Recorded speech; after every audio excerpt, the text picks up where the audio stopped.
लखनऊ से बड़ी खबर है, जहां बैंक से लोन फ्रॉड मामले में एक्शन जारी है। सपा नेता विनय शंकर तिवारी से पूछताछ होगी। ईडी को 4 दिन की रिमांड मिली है। साथ ही आपको बता दें कि रिमांड का आज पहला दिन है।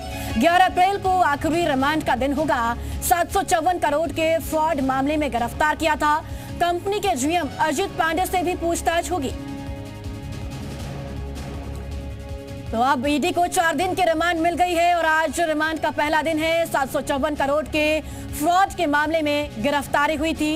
इसी के साथ साथ आपको बता दें, अब ईडी का एक्शन लगातार तेज होता हुआ नजर आ रहा है। तो सपा नेता विनय शंकर तिवारी से ईडी पूछताछ करेगी और कई ऐसे सवाल होंगे जिनका जवाब विनय शंकर को देना होगा। 754 करोड़ के फ्रॉड का ये पूरा मामला है और इस मामले में आपको बता दें कि ईडी की एंट्री के बाद कहीं ना कहीं अब सपा नेता की मुश्किलें और भी ज्यादा बढ़ती हुई नजर आ रही है। कौन है विनय शंकर तिवारी, ये भी आपको बताते हैं। बाहुबली नेता हरीश शंकर तिवारी के बेटे हैं। 2007 में राजनीति में प्रवेश किया और समाजवादी पार्टी के नेता है। 2021 में ज्वाइन की सपा और 2017 बीएसपी से विधायक थे। चल्लापार से विधायक रहे हैं और अब समाजवादी पार्टी में शामिल हुए हैं। तो आरोप क्या है यह भी आपको बताते हैं। बैंक लोन हड़पने का आरोप है और मनी लॉन्ड्रिंग के आरोप में रेड की गई। लगभग 754 करोड़ घोटाले का आरोप सपा नेता के ऊपर लगा है। और इसके अलावा कार्रवाई की टाइमलाइन क्या है यह भी आपको बता देते हैं। 14 महीनों में दूसरी ऐसी छापेमारी। 18 मार्च को ईडी ने 12 प्रॉपर्टी अटैच की। गोरखपुर, लखनऊ, नोएडा की संपत्ति जब्त की। रीता तिवारी और अजित पांडे की संपत्ति जब्त की गई। इसके अलावा विनय शंकर तिवारी की पत्नी है रीता तिवारी और ईडी ने मनी लॉन्ड्रिंग का केस दर्ज किया था। तो फरवरी 2024 में 103 करोड़ की संपत्ति जब्त हो चुकी है।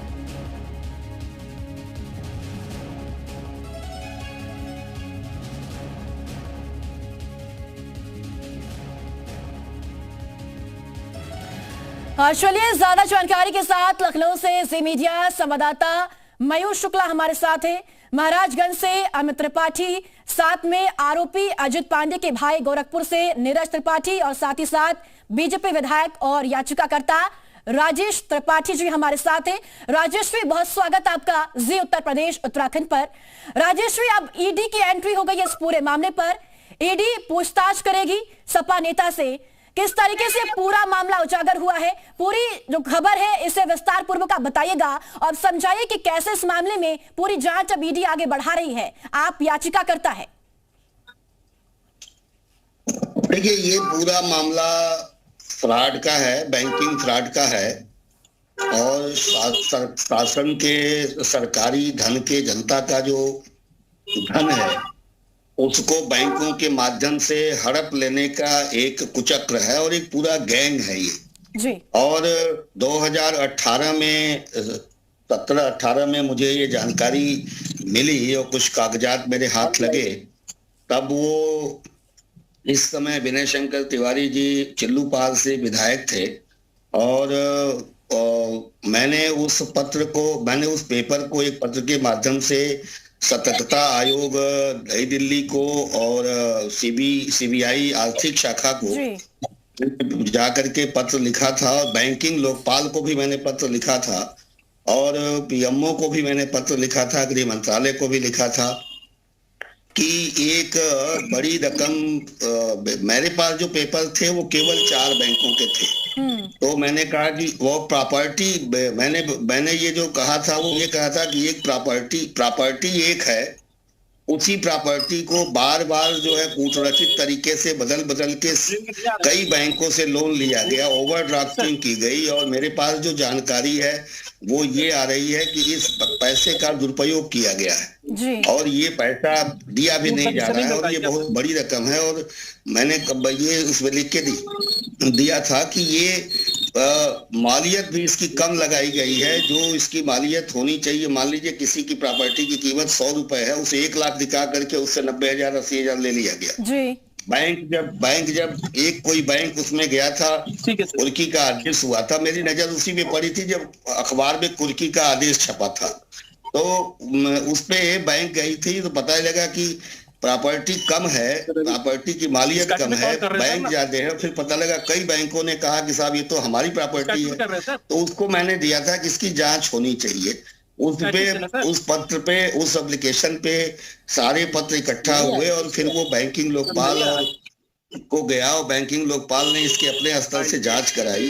सीबीआई की आर्थिक शाखा ने भी इसकी जांच कराई और फिर वो मामला बैंक जब इन्वॉल्व हुआ तो bank of Baroda central bank के ने एक बैंक के मैनेजर ने इस पे एफआईआर दर्ज किया कि साहब हमारे बैंक का पैसा इन्होंने फ्रॉड करके ले लिया। ये पूरी रकम लगभग 1200 करोड़ रुपए है और उसकी फिर बैंक के एफआईआर हुआ, सीबीआई ने एफआईआर दर्ज किया। उस समय तक ईडी का कोई मामला दूर दूर तक नहीं था और मुझे भी नहीं इसका कोई जानकारी थी कि ये पैसा मनी लॉन्ड्रिंग का भी है। मैं तो केवल ये दिया था कि बैंकों से फ्रॉड किया गया है, लेकिन सीबीआई की जांच में ये बातें आई कि नहीं, ये तो ईडी भी इसमें फिर शामिल हो गई, प्रवर्तन निदेशालय भी एफआईआर अब इसमें शामिल हुआ और जांचें हुई।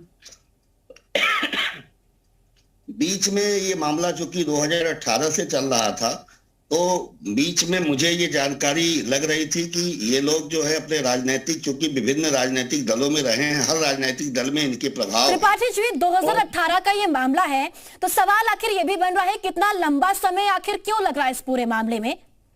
उसका मामला ये रहा है कि ये लोग राजनीतिक रसूख वाले बाहुबली लोग रहे हैं और इन लोगों के इतना आतंक रहा है कि माफिया परिवार होने के नाते इतना आतंक रहा है कि अधिकारी से लेके कहीं न कहीं प्रभाव में लोग आते रहे और अपने रसूख का, अपने रिश्तों का दबाव दे करके, इस्तेमाल करके फाइलों को, हो सकता है, मुझे ऐसा अनुमान है।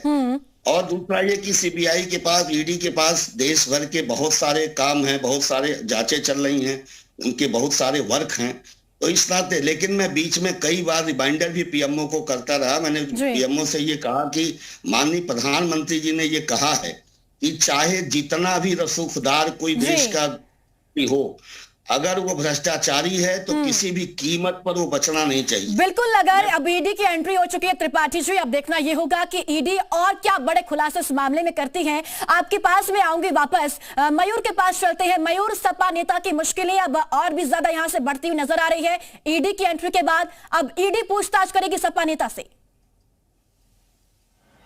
हाँ बिल्कुल, देखिए ईडी ने अब शिकंजा कसा है और इसलिए भी बहुत ज्यादा शिकंजा कसा गया क्योंकि लंबे समय से विनय शंकर तिवारी को नोटिस ईडी की तरफ से दी जा रही थी, क्योंकि बैंकिंग कंसोर्टियम का जो लीड कर रहा है बैंक ऑफ इंडिया, उसने 31 नामों के साथ अपनी शिकायत दर्ज कराई थी, जिसके बाद सीबीआई ने साल 2021 जनवरी में मुकदमा दर्ज किया था। तो और जो सीबीआई ने मुकदमा दर्ज किया है उसी के आधार पे ईडी लगातार इस मामले की जांच कर रही थी। जानकारी यह भी है कि जब बैंक से लोन लिया गया इतनी बड़ी रकम, क्योंकि गंगोत्री इंटरप्राइजेज जो इनकी कंपनी का नाम है, उससे संबंधित और भी जो तमाम छोटी छोटी कंपनीज हैं, उनके जो एमडी हैं, जो कि शेयर होल्डर्स भी इसमें हैं, उनकी तरफ से भी जो पूरा लोन लिया गया था, जिसके बाद जब ये चुकाया नहीं गया तो उसके बाद अब इनके ऊपर जब ईडी ने शिकंजा कसा तो इनकी गिरफ्तारी हुई है। लेकिन बड़ी बात ये निकल के सामने आ रही है कि इनके परिवार के लोग भी इसमें शामिल हैं, जिनसे अब पूछताछ की जाएगी। हालांकि जो एमडी हैं गंगोत्री एंटरप्राइजेस के अजीत पांडे, उनसे पूछताछ जरूर की जा रही है, लेकिन अब परिवार के लोगों से भी पूछताछ की जाएगी। हालांकि चल अचल संपत्तियों की बात करें तो लगभग 32 ऐसी संपत्तियां हैं। जब इन्होंने लोन किया था तो बैंक के पास अपनी संपत्तियों को बंधक बनाया था, जिसकी कीमत लगभग 100 करोड़ के आसपास बताई गई, लेकिन 700 करोड़ के ऊपर का ये पूरा स्कैम है, बड़ा मामला है। तो ऐसे में अब जब बैंक की तरफ से शिकायत की गई तो सीबीआई जहां एक तरफ जांच कर रही थी, वहीं ईडी ने अब शिकंजा कसा है। तो अब ऐसे में पूछताछ में जो अन्य भी लोग हैं 31 का, जिसका मैंने जिक्र किया, उसमें तमाम एमडी या तमाम जो उनके शेयर होल्डर्स हैं या फिर तमाम उनके परिवार के लोग हैं, वो भी शामिल है। तो उनके ऊपर भी अब ईडी का शिकंजा जो है कसता हुआ नजर आ रहा है। और बड़े कई खुलासे और कई नाम भी सामने आ सकते हैं ईडी की जांच में। आपके पास मयूर हम लौटते हैं, अमित त्रिपाठी भी हमारे साथ महाराजगंज से। अमित, अब विनय शंकर के जो परिवार वाले हैं उन पर भी उनकी जो चल अचल संपत्ति है वो भी लगातार जांच पड़ताल की जाएगी। ईडी की एंट्री से कहीं ना कहीं और बड़े खुलासे भी हो सकते हैं, कई और नाम सामने भी आ सकते हैं। जी बिल्कुल, मैं आपको बता दूं कि इस वक्त हम मौजूद हैं जहां पर ईडी ने छापेमारी कर अजीत पांडे को यहां से गिरफ्तार किया था। मैं उसी जगह मौजूद हूं और आपको बता दें कि ईडी की छापेमारी के बाद पूरे महाराजगंज समेत गोरखपुर समेत कई जिलों पे इस समय सनसनी फैली हुई है और पूर्व विधायक सपा नेता विनय शंकर तिवारी के रिश्तेदारों में भी इस वक्त हड़कंप मचा हुआ है, क्योंकि ईडी ने यहाँ पर लगभग 14-15 घंटे यहाँ पर महाराजगंज में छापेमारी की थी और यहाँ से अजीत पांडे को, जो गंगोत्री इंटरप्राइजेज के जो मैनेजिंग डायरेक्टर है, उनको यहां से गिरफ्तार किया था और जो 4 दिनों को उनको जो ईडी ने रिमांड पे लिया था। तो कहीं ना कहीं अब ये जांच है और जब उनसे पूछताछ की जाएगी तो और भी खुलासा देखने को मिलेगा। हमारे साथ जो उनके भाई हैं, परिवार के सदस्य हैं, वो हमारे साथ मौजूद हैं, क्योंकि यहाँ पर जो अजीत पांडे, यहाँ पर उनके परिवार में शादी है 20 तारीख को यहाँ पर शादी है उनके परिवार में, वो इसीलिए यहाँ पे आए थे और इसी समय ही ईडी ने यहाँ पे छापेमारी कर अजीत पांडे को यहाँ से गिरफ्तार किया था। हम उनसे जानने की कोशिश करेंगे कि किस तरह से, चूंकि अजीत पांडे को यहाँ से गिरफ्तार करके ईडी की टीम लेके गई है, तो उनका क्या कहना है अजीत पांडे को गिरफ्तार करके लेके गई है ईडी। क्या लग रहा है कि क्या जो और जांच पड़ताल आएगा और भी सामने आ सकती है, या क्या कहना है, किस तरह का कहना है आपका? मुझे कोई जानकारी नहीं इस बारे में, मेरा कुछ लेना देना नहीं है। मेरे फैमिली मेंबर है तो घर आना जाना लगा रहता है, लेकिन मैं बाकी चीजों में, किसी भी चीजों में मैं संलिप्त भी नहीं हूँ, मुझे जानकारी भी नहीं है। मेरे घर में शुभ कार्य का कथा का आयोजन भी है जो कल से शुरू होना था। हम लोगों से इससे लेना देना नहीं था, लेकिन इससे ईडी के रवैये से, जो जांच पड़ताल से हमारा परिवार इतने सदमे में आ गया कि कल से जो कथा का आयोजन था उसको मुझे डिले करना पड़ा, आज से शुरू हो रहा है। ठीक है अमित, हम आपके पास लौट रहे हैं। गोरखपुर से नीरज त्रिपाठी भी हमारे साथ जुड़ चुके हैं, हमारे संवाददाता। नीरज, गोरखपुर में भी कई ऐसी संपत्तियां हैं जिसे जब्त किया गया है, अब लगातार एक्शन इस पूरे मामले में हो रहा है। 754 करोड़ का ये पूरा मामला है, छोटी मोटी रकम नहीं है, बहुत बड़ी रकम है।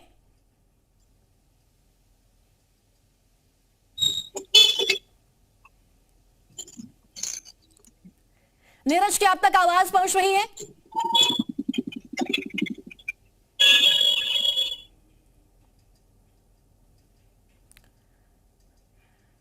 चले, नीरज तक हमारी आवाज नहीं पहुंच पा रही है। एक बार फिर से राजेश्वरी के पास चलेंगे।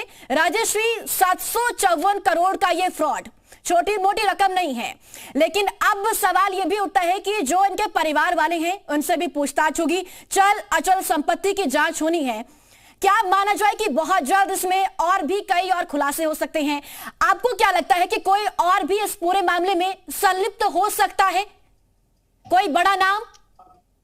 हाँ, जो डॉक्यूमेंट्स मेरे हाथ लगे थे और जो डॉक्यूमेंट्स मैंने सीबीआई को या सतर्कता आयोग को, बैंकिंग लोकपाल को सौंपा था, उसमें तो विनय शंकर तिवारी जी का भी नाम है, उनकी पत्नी का भी नाम, उनके जो भी डायरेक्टर्स, जो गंगोत्री देवी इंटरप्राइजेस से जुड़े जितने लोग हैं, कंदर्प इंटरप्राइजेस से जुड़े जितने लोग हैं, रॉयल एजेंसी से जुड़े जितने लोग हैं, इसमें उनके बड़े भाई भी शंकर तिवारी का उसमें नाम था, अब दिवंगत हो चुके हैं। श्री हरिशंकर तिवारी जी का भी उसमें नाम था, उनके बेटे का नाम, उनके बेटी का नाम, अजीत पांडे का नाम, उसमें बहुत सारे नाम, 30 के ऊपर नाम रहे हैं और उसमें स्वाभाविक रूप से ये चीजें हुई होंगी। तो इसमें अब तो सीबीआई के जांच का ये विषय है कि वो किस रुपए पे लेता है। ये लोग जिस तरीके से इस गिरफ्तारी को लेकर के बातें कर रहे हैं, भाई मधु कोड़ा मुख्यमंत्री थे, उनको ईडी ने, सीबीआई ने गिरफ्तार किया था फ्रॉड में। सुरेश कलमारी कांग्रेस के बड़े नेता थे, चीफ पी चिदम्बरम देश के गृह मंत्री रहे हैं। पर आर्थिक भ्रष्टाचार, आज केजरीवाल जी जेल में हैं, सिसोदिया हैं, सारे